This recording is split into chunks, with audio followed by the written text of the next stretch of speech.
and welcome to the Unregulated Leadership Podcast. We are still here in Nigeria, recording, talking to leaders in Nigeria about the different challenges that they face and the opportunities that they have, and just to kind of explore what it looks like to be a leader here in Nigeria. And so I am your host, Dr. Lavanya Douglas, and I am so excited to be here. And I also have my brilliant, that's her first word. Nana is now your middle name. Okay. The brilliant Nana. And she is going to introduce our guest for today. Thank you, everyone. My name is Nana, and I am the founder of Integrative Psych Coaching, and I'm here at the Unregulated Leadership co-hosting. Mm-hmm. We have Lucy in the studio with us today. And Lucy, please go ahead and introduce yourself. Good evening.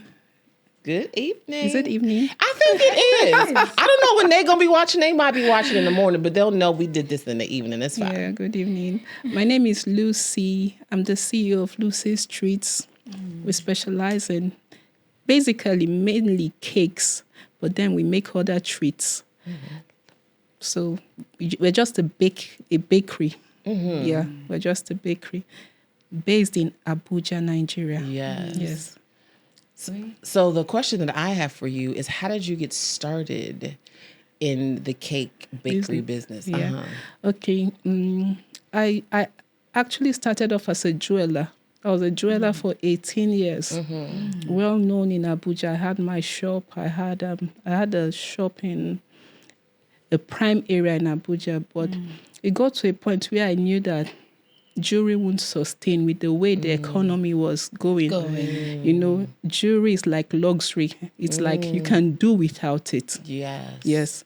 So I came to that realization that this won't sustain with the economy we are facing in the country. So I've always had a passion for baking. And when I bake at home, people around me tell me, "You bake so well. Why don't you make it a business?" Yeah.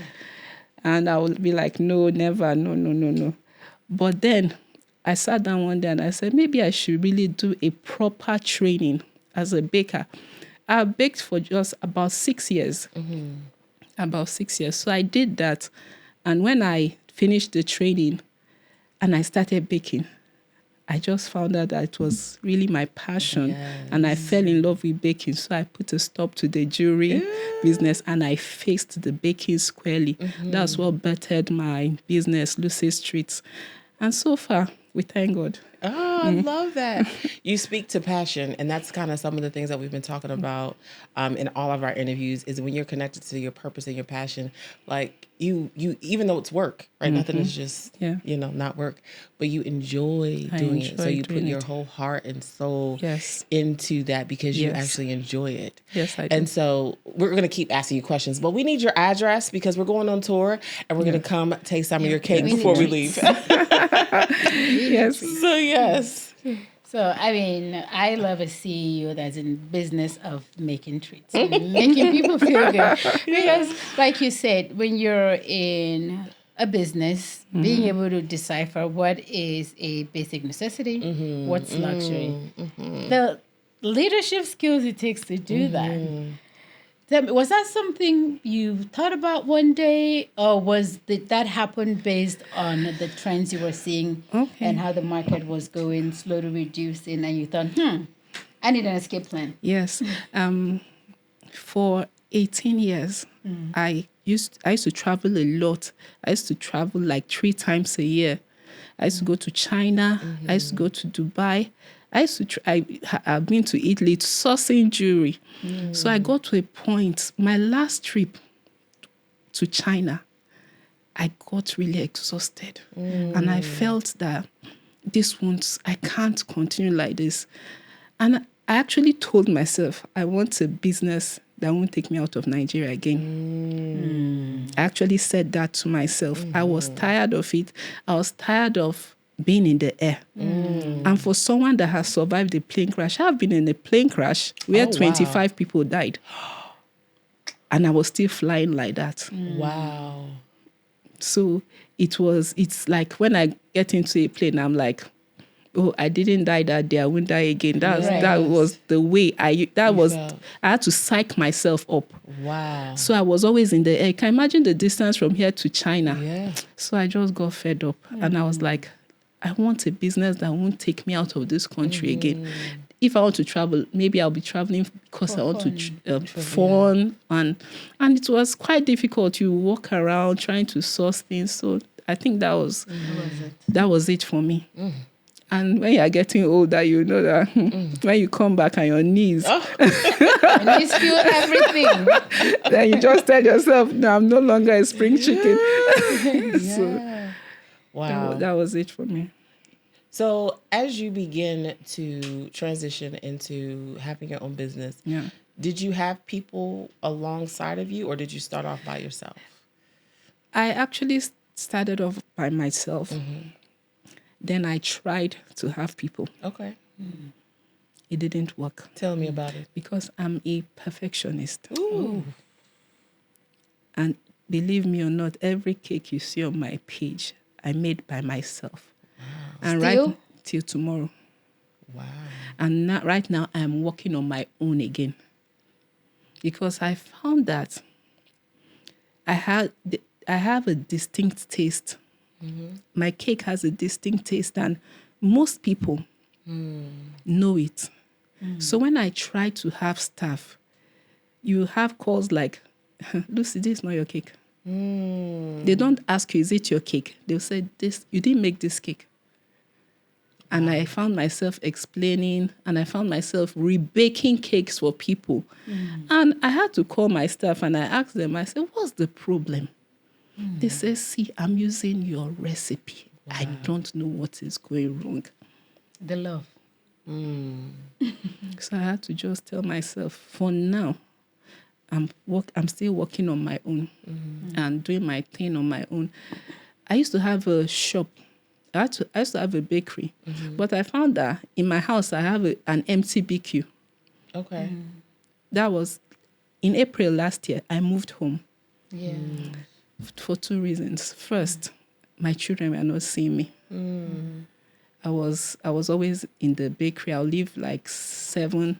Sometimes I actually, if I have like a wedding cake, I'll stay in the bakery. So they were not seeing me. So I decided to move home. Then secondly, I just felt that for me, I feel like if you are doing the right thing, people will look for you. Yeah. Will find you. So I don't advertise. That's the simple truth. I hardly advertise my cakes. 80% of my calls is usually, hello, Lucy. Is that Lucy? Yes. I ate your cake somewhere and I took your contact. I love that. So I feel like sending out a bad cake is like shooting yourself in the foot. And when you give it, somebody told me last week, a client told me last week, and she was telling me the truth. She said, the way you are going, you're not open to growth. You can't handle this thing on your own. And I told her, I personally need to know how to go about it, because you have staff that you need to use 10 eggs and you're using 7 and you feel you're helping me. They don't So mean... that means they're not using the recipe. Yeah, they don't feel. They say, oh, the eggs were big, so I decided to use 7. I decided. Wow. So, you don't need 10. So I don't know. I moved home, so it's working for me. Okay. It's working for me. So I hear you talk about bringing people in and they don't do what they're supposed to do, and the difference is noticed right away by people who know your work, and your decision to keep working on your own and doing the cake and doing all the work by yourself. At some point it gets tiring. It gets very tiring. And at some point we have to develop people who are going to move the business forward. Course. Some people might argue, is it the fear that people might not do it well? Or is it a genuine love for just wanting to do all the work? Because you've worked so hard to develop your craft. It's a mixture of both. Yeah. the truth is that the people that know what they are doing are not ready to work for anybody. They want to start their own. And when they come to work for you, they are not cheap. So, like in our business, in the baking business in Abuja, we have like the Bakers Hub, we have ISIS, we have a lot of baking, groups. And when you see a castle cake, those big, huge, fancy castle cakes, you'll be shocked that about 6 bakers or 7 bakers have worked on it.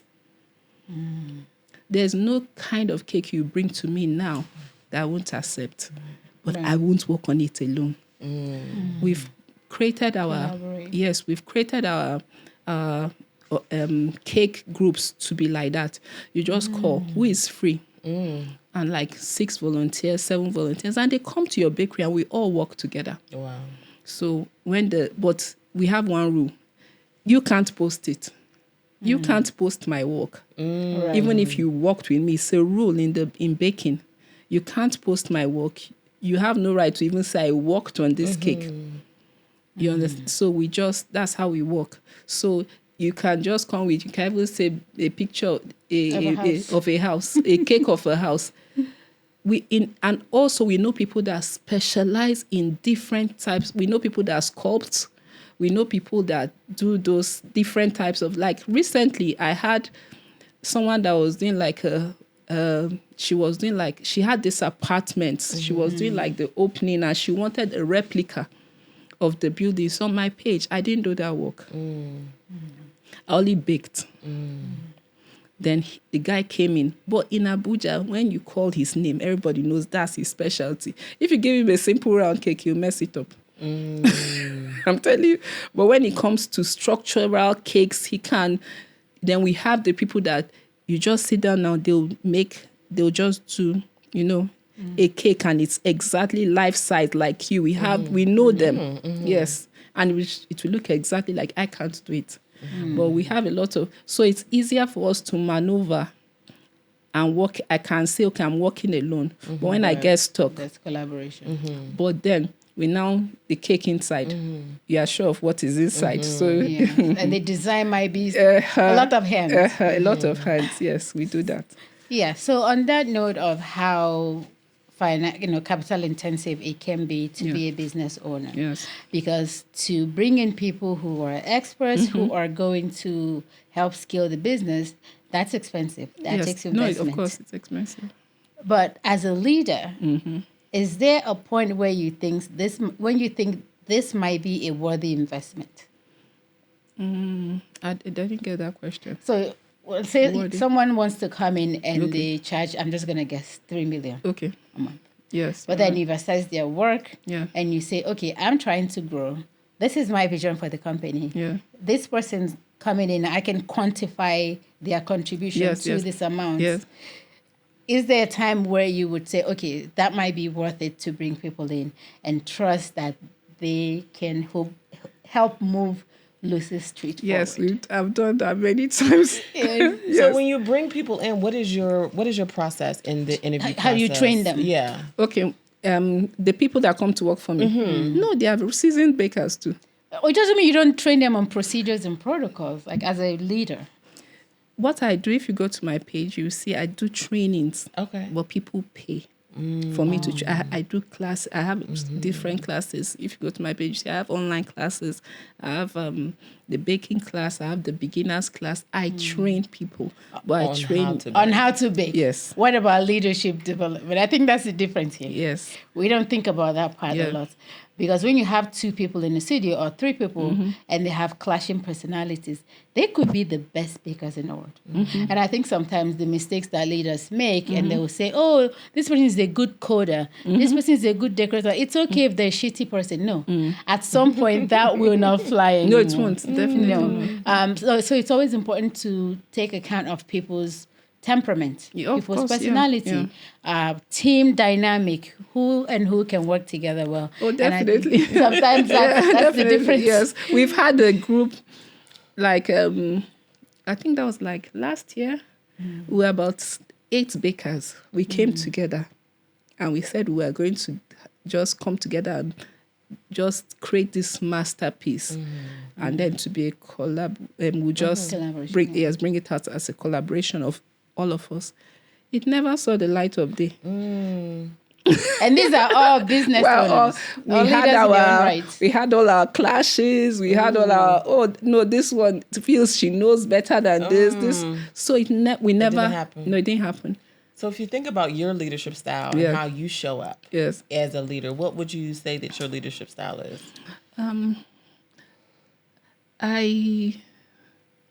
It's a mixture of. It can be. There's no one way. There's no one right way. I So like what's yours? it. I like it my way. I like it my way. Then sometimes I think it depends on my mood. Do you find that to be a barrier? Yes. Yes, it is. Tell us more. Tell us more. And is that something Tell you us more. would like to change? Yes, definitely. Definitely. I need to be open to just accepting people's mistakes and maybe being patient to carry them along. I think I try to do that, but I find myself drifting out of it again because you are doing something wrong. It's irritating me. It's not a good one. I know. But then I think there's always a way to work around those things. Nobody's perfect. No. Yes. Wait, I have to stay right there. Yeah. Because earlier, you remember what you said? And I have one. That you were perfectionist. Yes. And then now you say, Nobody's Come perfect. on. I'm not talking about myself. Yeah. Wow, we're I'm talking about those other people. that you want You have to to bring in. While we're Yeah, there. but you know, the truth about being a perfectionist is you are striving. yeah. No perfectionist is perfect. No. You are striving to be perfect. You are striving towards perfection. I don't think being a perfectionist means that you are 100% perfect. I think you are just striving towards being perfect. But I don't think anybody is perfect. No. Yeah. No. I don't think so. Yeah. Even the best bakers. I was watching. I think you know Carlos Body, Okay. Cake Boss. Yes. I was watching one of his videos recently, and I saw that the cake was bent. It wasn't It straight. wasn't straight. Okay. So I now said every baker has a bad day, Yeah. but he's the cake boss. He's the cake boss. So while we're on that topic, when we talk about the strife or the quest Yes. for perfectionism, Yes.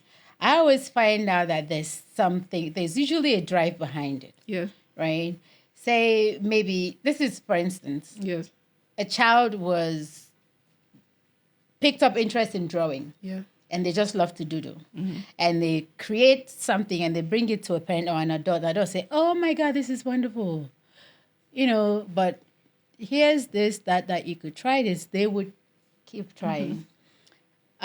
With time, that kid is going to think themselves as the best drawer in the world. yes, Now, just oppose that to a kid who draws something that's almost nearly perfect because they're actually good. But they're showing it to someone who just has no interest or the patience for them. And they're like, stop making a mess, clean that thing up and go. Even though they have the passion, they are always going to be striving for perfection. So even though they might create good work, they don't want to show it to somebody because somebody's going to tell them it's not good enough. So there's always that strive for perfectionism. The only difference is that people who let themselves be held back by perfectionism oftentimes hold back on what they can actually create. And the difference with the other people who don't get stuck on perfectionism is that they would keep putting things out, whether it's perfect or not, whether it's crooked, because they have a there's an inherent confidence in what they create. Yes, so, you're and right. sometimes that quest for perfectionism can actually be a barrier. Yes. And it's an internal, almost like pull to, don't do too much. It has to be perfect. And then you're spending too much time. You're nitpicking things, which might make it hard for people to work with you. But let's go into finances. We know that, this is Nigeria and things are the way they are. And for women to start businesses, we need to have money. And in your case, you've run a jewelry business for a while, and I can assume that you were able to take some of that money and put it into starting again. So for someone who's starting a business right now in Nigeria, they have an idea, they have a plan, they're passionate, they've created, samples, and it's actually good. But they're looking for some type of capital to start. Are they grants? Are they loans? Are they NGOs that will say, okay, give me your shoe, I give you money? Like, what is there for women starting businesses? Sincerely, there's nothing. Sincerely, there's nothing. Nothing. Absolutely nothing. As far as I'm concerned, you just have to work for yourself, and you have to find ways. For me, I had to sell off that business, the jewelry business. I sold it as a business. Okay. The shop is still there. Okay. The jewelry shop is still there. It's owned by someone else. So people still assume it's mine. Because she just took everything and continued the business, and is leveraging on my years of customers and everything, and it's working for her. But honestly, we don't have that here. We don't have grants. You can't even walk into a bank and ask for a loan. But wait, people talk about cooperatives sometimes. What is that even? They see, these people, the ones that will even give you, they are just, what's the right word? We like what they're loan sharks. Loan sharks. Yes. Because what they do is, you're giving somebody 100,000 for 30 days, and you want 125,000 back. Do you want them to? What do you want the person to really do? Sell drugs. I don't get it. So there's really nothing. Sincerely, there's nothing there's no grant, there's no NGO, there's nothing. So, and when you see a Nigerian woman working, She's working. she's working. Wow. She's working. She's really working. So when I hear you say that, a lot of times we think about balance and family and husbands and, can you have a business and raise your children? Have a happy husband. Have a happy husband. Like, in your perspective, can a woman in business have all of those things and do them all well?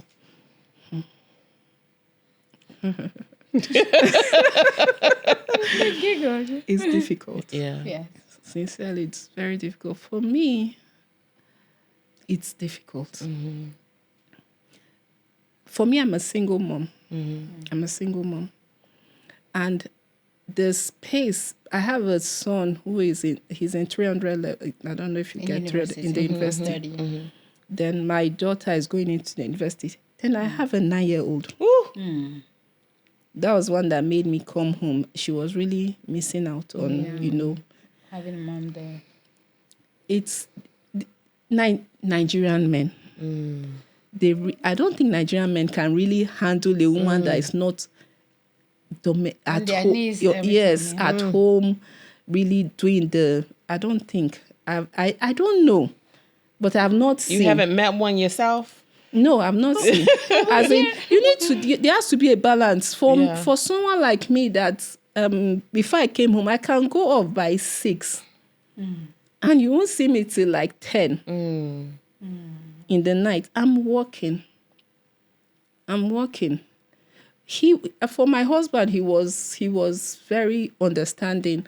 And then for traveling, I just travel. When I used to do the jewelry, I just travel. But honestly, no matter how you go about, there will be friction.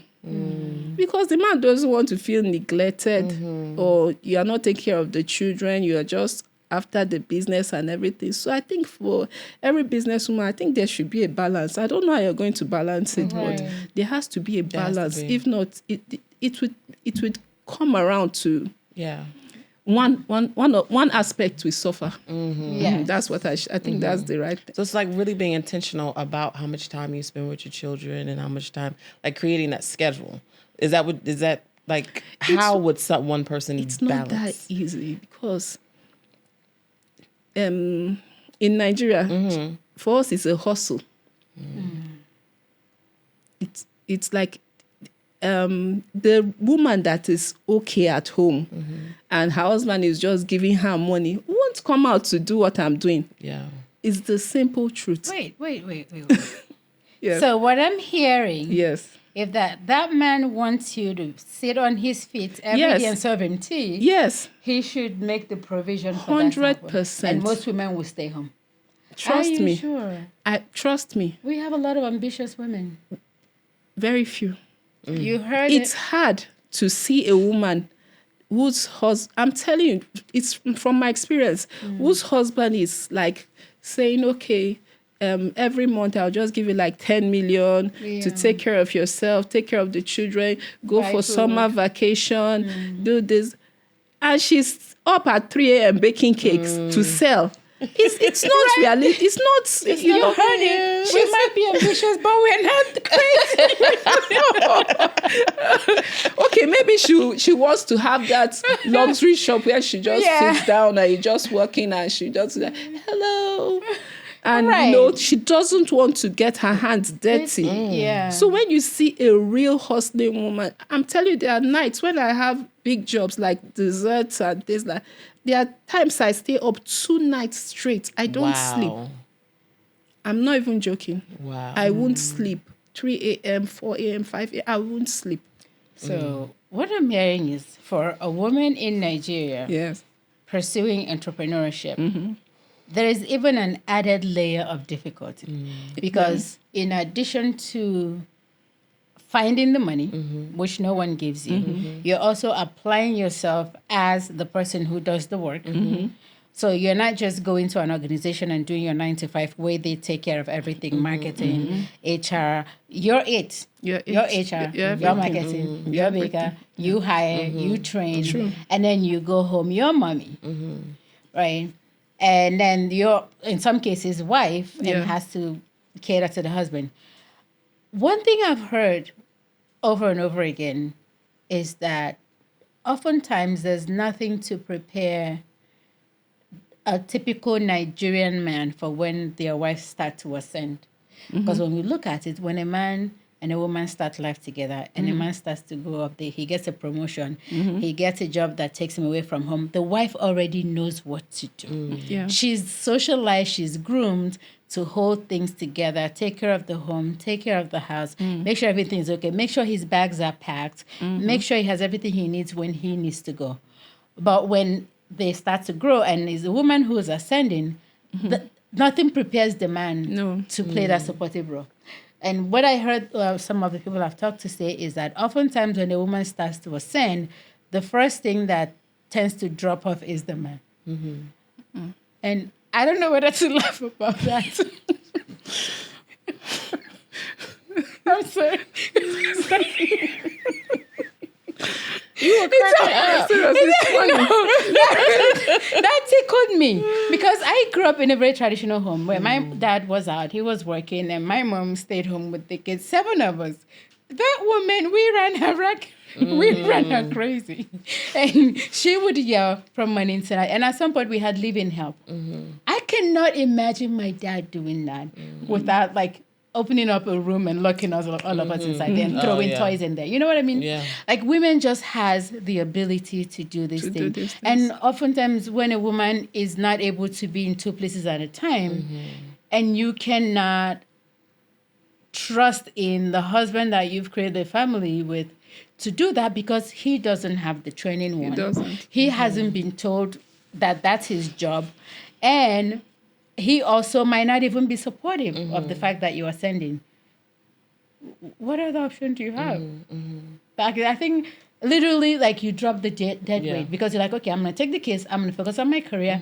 So what I'm hearing from her, the reason why most women choose the career and I'll take care of my kids instead of I'll stay home with the husband is also that he might not be, if you were providing, I'll sit here. True. And another thing that I say is, when it comes to women being ambitious, we just said is that women might be ambitious, but they're not crazy, right? Who wants to be up at 3 a.m.? And so what do you say to men who say, oh, women are not traditional anymore. They have ambitions. They want to go and work. We want women who are home. being our mothers, essentially. What do you say to us? For me, As an entrepreneur. yeah, as an entrepreneur, Yeah. for me, sincerely, if you are taking care of everything, why are you laughing? But I think in my mind, and I could be wrong. No, but like you serious. enjoy. Yes, you no, have I'm a trying to tell passion you- for baking. No, so you just wouldn't She be. might enjoy it, No, but but she's I gonna be enjoy No, it. no, but that's what I'm saying. That's like what I'm you telling wouldn't you. get I was going to land. Yeah. I won't work as hard. Yes. But you have a Oh, passion. I have a Earlier. passion. Yeah, you I'll would still, do- yes. We have bakers like that. And trust me, we have bakers like, and we know them that are just doing it because they want to do it. Yeah. One day you just wake up and on their page, you'll just write, we are closed for 2 weeks. Yeah. And the next thing you see the person walking Yeah. into a plane Yeah. and going for vacation.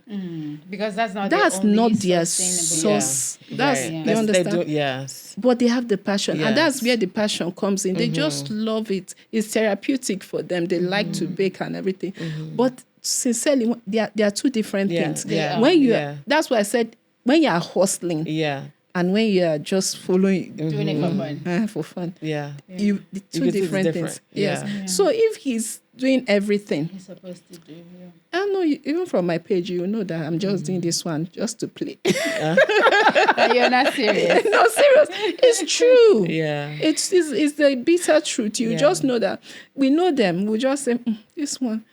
Don't follow her. We advise ourselves. Don't follow She's that covered. one. She's She's good. This is fun for her. better go and face your hustle. Don't follow her. She's covered. We talk like that. We're women. Yeah. Yes. We're women. So Interesting. This is good. Is there any final thoughts that you would have to share with women that are interested in going into Their own entrepreneurship and they have a family? What advice for would you give balance. them? the balance. For me, I think no matter how busy you get, sometimes just pause. Just there has to be a balance, like which is what made me move from the bakery where I had my bakery to the house. Yeah. And now that's the best decision I ever took because even that my little daughter now, she's picking up on the baking. She's always there. She's always there. Then I find myself multitasking.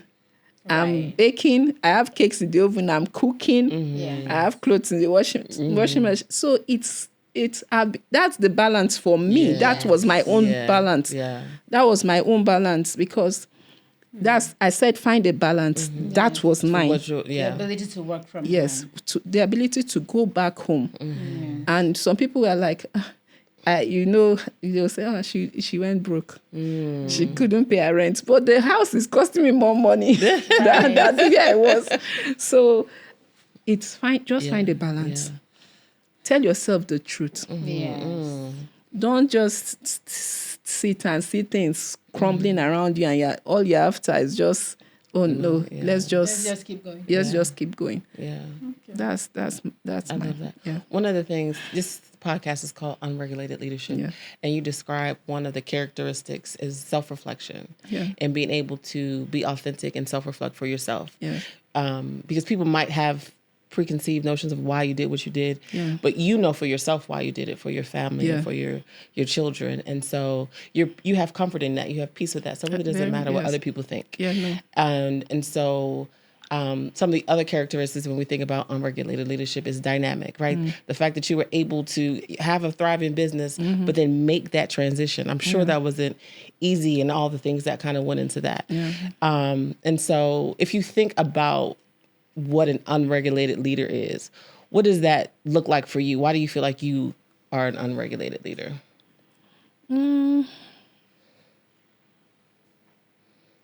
That's a very difficult question because I don't think I've attained that. Yeah. Yes, I'm just trying to be truthful. Yes. I don't think I'm striving You're striving towards that. But for now, I wouldn't call myself. Yes. That is honest. Yeah. like, You I'm have not some there of the yet. characteristics though. Yes. Right? And Yes. so People, you know the truth about life. People She's might unpretending. see. yeah. People on the outside, I even hear some people say some things about me and I'm like, are they really talking about me? Yeah. some of my students will say, your classes were the best. And your classes took me to another level.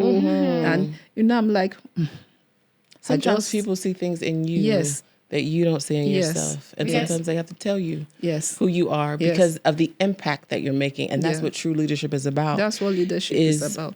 Impact Yes. and influence. Yes. So embrace that. You Yes. have to banish that perfectionism. And another thing, for me, I also feel that when you feel you've arrived, you don't go further than that. That's This is what true. I think. I agree with you. When you feel you've arrived and you don't go further than that. So I don't ever want to get to a point where I feel that I have arrived. There's a balance. Yeah, Yes. 100%. Yes. Yeah.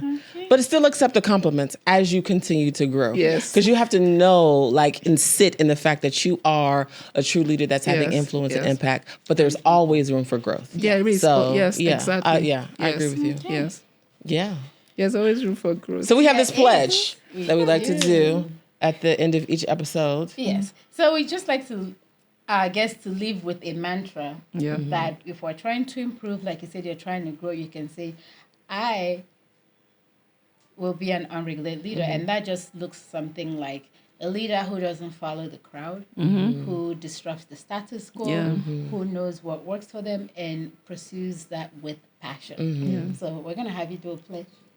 And you just say what I say. Yes. I'm going to do it with you. I promise to be an unregulated leader, Promise to be an unregulated leader. to always disrupt the status quo. To always disrupt the status quo. That's it. Yes. Thank you for joining us. Thank you so much for joining us. This Thank has you. been another great episode on unregulated leadership. Please follow, subscribe. There's still so much more to come. And so we will see you soon. Bye.